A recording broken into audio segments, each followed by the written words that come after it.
Olá, damos as boas-vindas a você. Estamos iniciando mais um Repensar, que objetiva trazer a você um bom livro para que você tenha uma boa leitura, enfim, desfrute de uma boa leitura.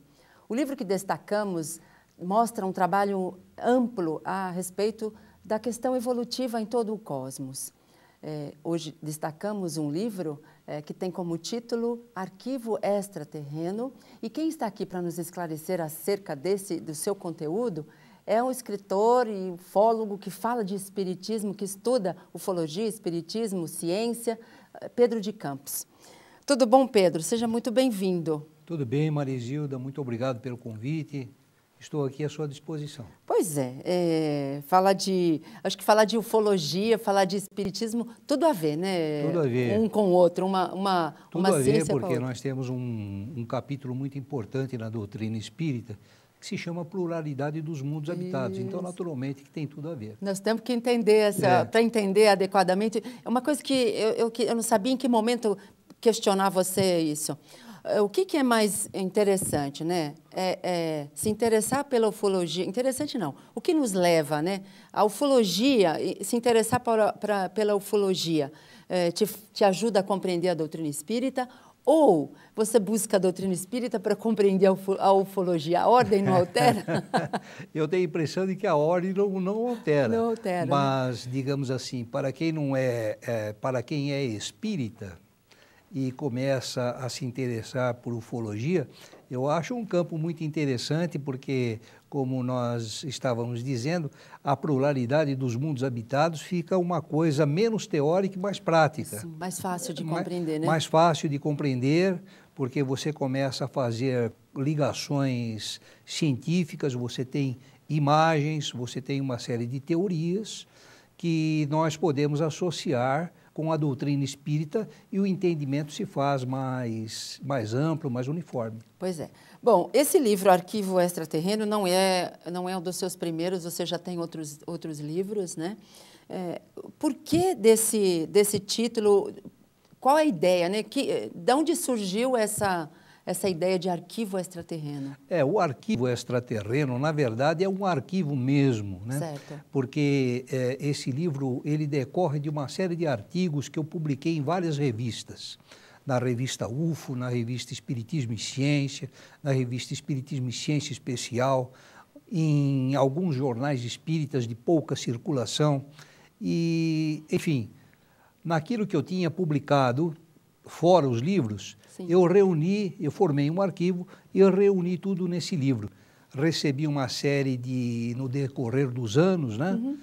Que esse livro é resultado de publicações de 12, 13 anos que fiz nessas revistas. Certo. Então, na medida que eu tinha o retorno dos leitores querendo saber alguma coisa, eu também fazia um artigo, publicava nas revistas ou no blog, e aí surgiu o interesse de nós fazermos um livro para mostrar isso, porque se foi bom para sim, aquelas pessoas que leram o blog e que receberam a resposta, também deveria ser bom para outros, né? Principalmente ao espírita estudioso, sim, que faz questão de entender melhor a pluralidade dos mundos habitados, associando a questão ufológica. E facilita, porque você não precisa ir procurar em cada revista, ou em cada número, né? Em cada versículo, o assunto. Eles estão todos juntos. Né? Na verdade, são 52 capítulos que tem o livro e diz respeito a 52 artigos publicados em revistas.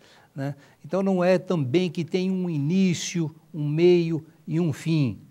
Embora tenha alguns casos que existe 3 ou 4 capítulos, e tem até mais, no caso Bon Giovanni, por exemplo, tem 10 artigos encadeados, porque, logicamente, eu publiquei na revista o caso Bon Giovanni, mas num artigo de revista não dá para a gente publicar tudo, e eu fiquei 2 meses conversando com ele. Então, de maneiras que agora no livro eu tive a oportunidade de publicar tudo aquilo que eu havia conversado com ele. Facilita muito para nós, né? Facilita muito. Facilita, né?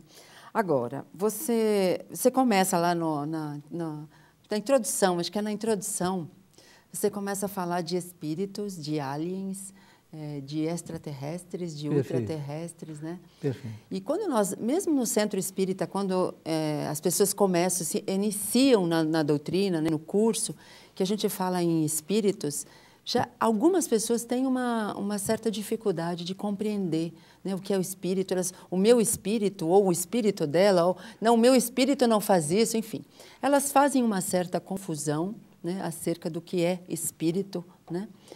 Agora, o que dirá de aliens, extraterrestre, ultraterrestre, né? Dá para você fazer assim uma pinceladinha só para aguçar a vontade de ler o livro, Pedro? Dá sim. As pessoas elas fazem naturalmente têm alguma dificuldade, principalmente quando começam a estudar a doutrina espírita, está ainda muito no seu início, né? Sim, sim. Agora, o ideal é fazer a junção ufológica com a pluralidade dos mundos habitados mais para frente, depois que a pessoa já fez os cursos todos do espiritismo e depois fazer um grupo de estudo específico para estudar a questão, porque já são estudos mais avançados, Sim. né? Na verdade, o espírito ele encarna em qualquer parte do universo. Certo. Nós estamos aqui na Terra, estamos evolucionando aqui e estamos encarnados num corpo de carne e osso. Se nós fôssemos encarnar num orbe fora da Terra, num planeta tridimensional que tivesse possibilitado o surgimento da vida assim nos moldes terrestres, nós encarnaríamos num corpo extraterrestre, que é o que digamos assim, a nossa ciência, os nossos governos, os governos do mundo, investem em pesquisas para achar justamente pessoa física assim como nós. Certo. Então esse é o extraterrestre clássico, que é conhecido, digamos assim, pelos estudos científicos. Entretanto, a doutrina espírita nos fala que existem entidades menos materiais que encarnam em mundos também menos materiais, em outras dimensões do espaço-tempo. Você vai falar isso daqui a pouco, Pedro, porque nós vamos para um intervalo e nós voltamos, você completa o seu pensamento, tá certo? Perfeito. Nós vamos a um breve intervalo e já voltamos.